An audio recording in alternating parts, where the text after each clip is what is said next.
pagi, Assalamualaikum warahmatullahi wabarakatuh untuk kita semua. Semoga kita diberi kesehatan untuk hari ini. Dan ketemu lagi dengan Ibu Neng, yaitu pembelajaran sosiologi part 2, yang kedua ya. Oke, sebelum mengikuti pembelajaran Bu Neng, alangkah baiknya kalian absen terlebih dahulu. Jangan sampai lupa untuk absen ya. Oke, dan siapkan alat tulis atau hal-hal yang ingin kalian nanti tanyakan kepada Ibu. Gitu ya sayang ya. Oke, Ibu akan mereview dulu pembelajaran kemarin. Materi kita kan tentang kelompok sosial ya sayang ya. Oke, tentang kelompok sosial.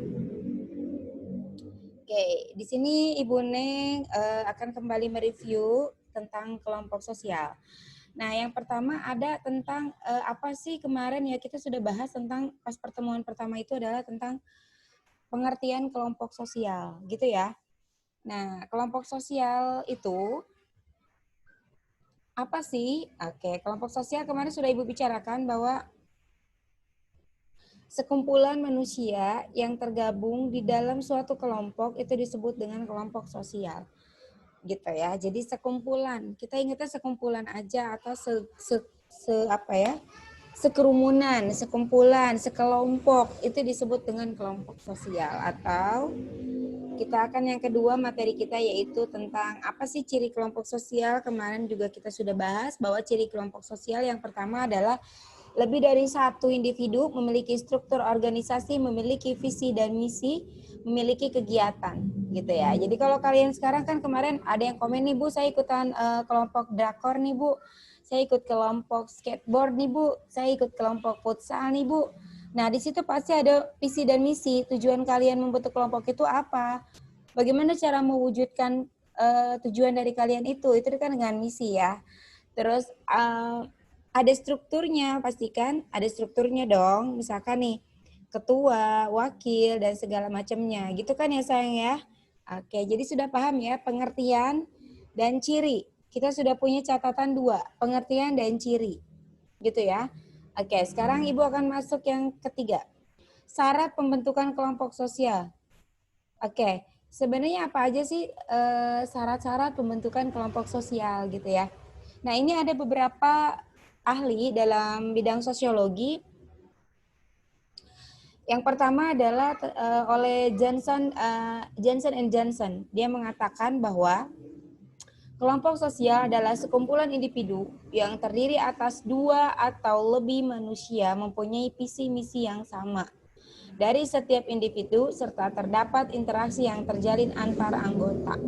Nah, di sini kita bisa jelaskan ya bahwa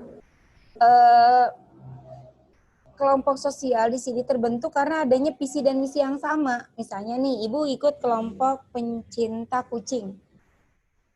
Tujuannya apa sih bikin kelompok ini? Agar misalnya kita saling mengetahui informasi bagaimana cara merawat kucing.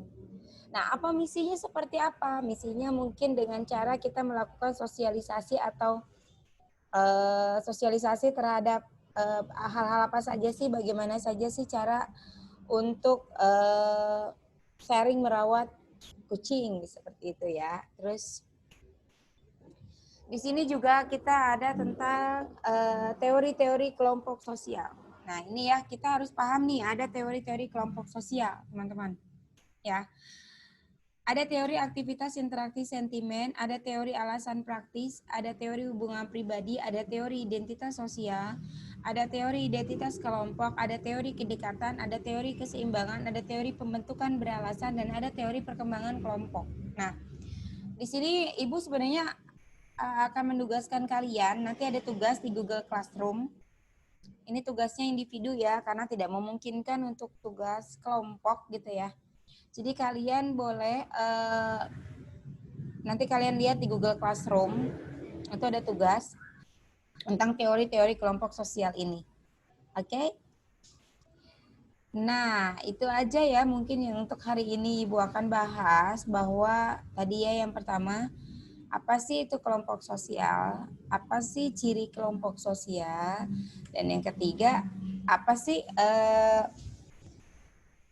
teori-teori kelompok sosial? Tadi kita sudah bahas ya.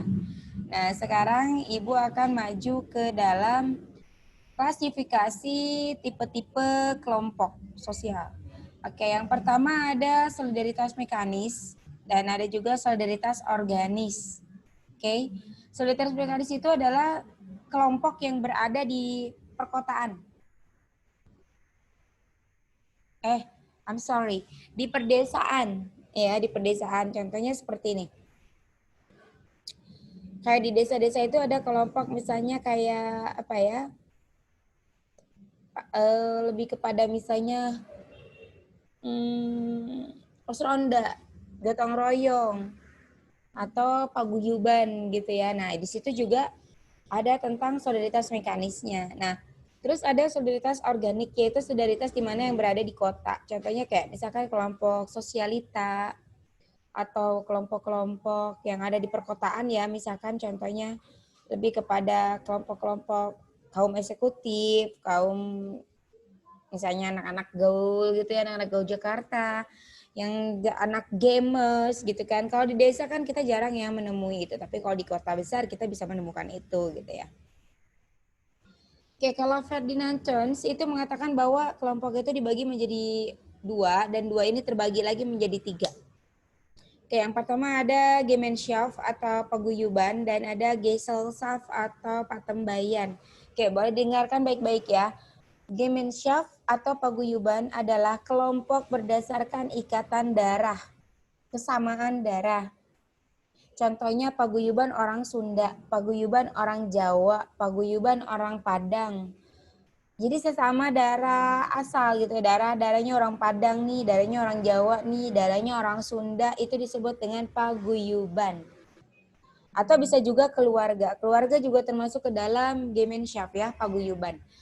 Selanjutnya ada Gesellschaft. Gesellschaft itu patembayan, dengarkan baik-baik, adalah sekelompok manusia yang berdasarkan ikatan ekonomi. Jadi di sini di Gesellschaft ini seseorang membentuk kelompok itu karena adanya keinginan keuntungan yang didapat ketika kita gabung kelompok ini.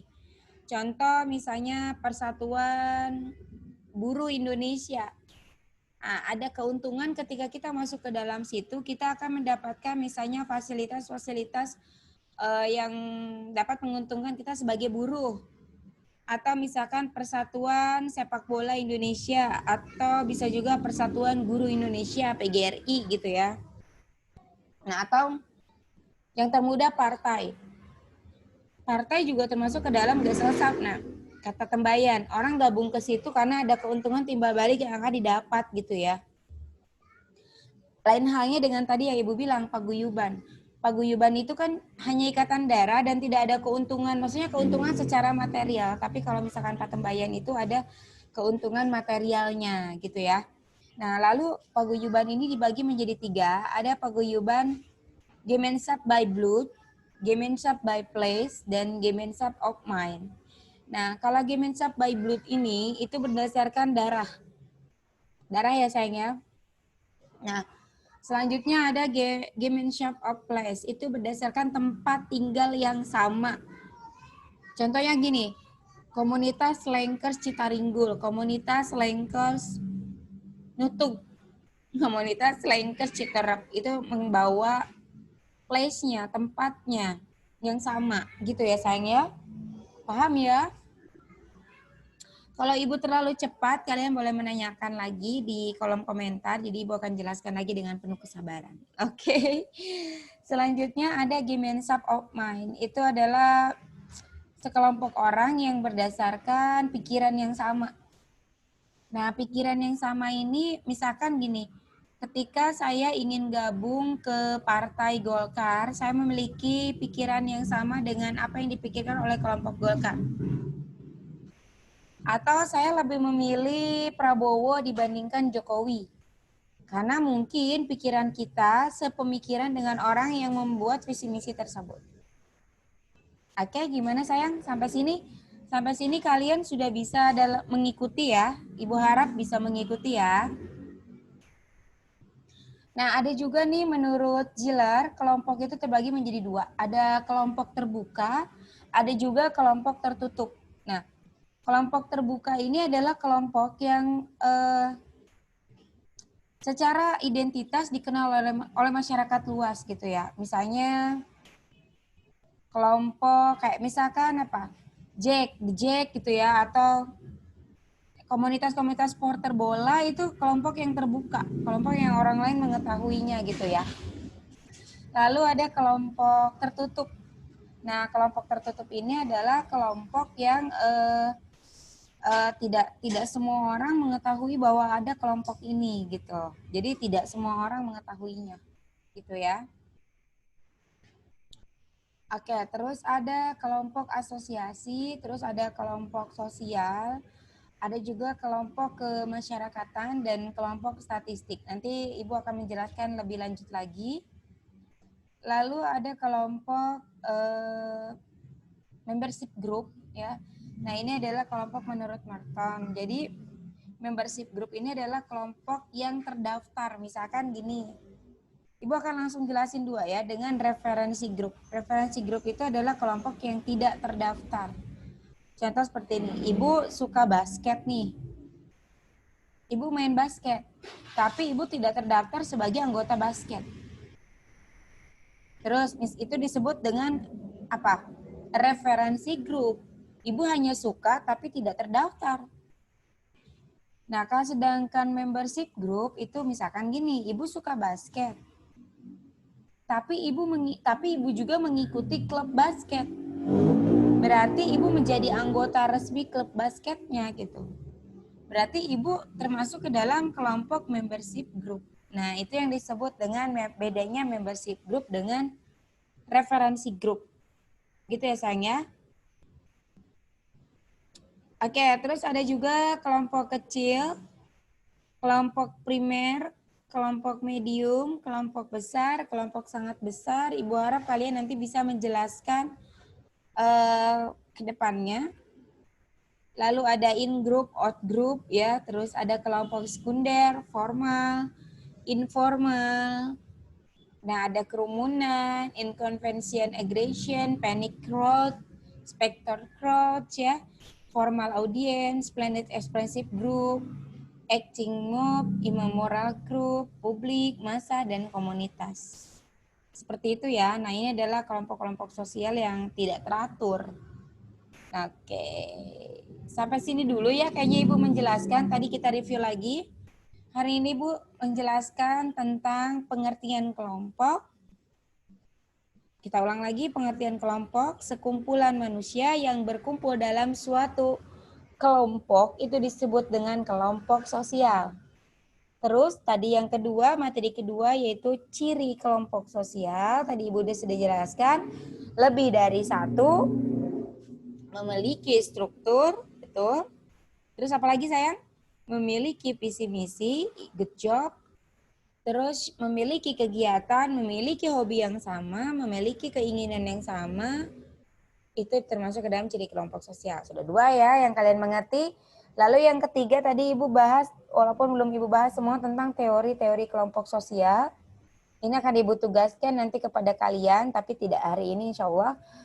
Terus yang keempat, Ibu akan menjelaskan tadi sebagian sudah Ibu jelaskan tentang tipe-tipe kelompok sosial yang ada di masyarakat.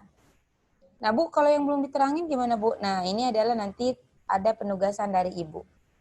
Oke, mungkin cukup sekian dari penjelasan Ibu tadi.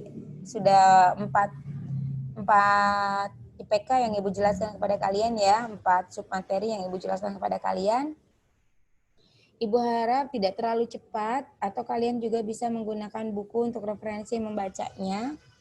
Jadi kalau ada kekurangan dari Ibu mohon maaf, kita sama-sama belajar di sini. Akhirnya Ibu tutup dengan billahi taufiq wal hidayah. Wassalamualaikum warahmatullahi wabarakatuh. Jangan lupa absen dan jangan lupa jaga kesehatan. Tetap ikutin protokol kesehatan dari pemerintah. Assalamualaikum warahmatullahi wabarakatuh. Oke. Ya, assalamualaikum. You sing it, hey mama, don't stress your mind.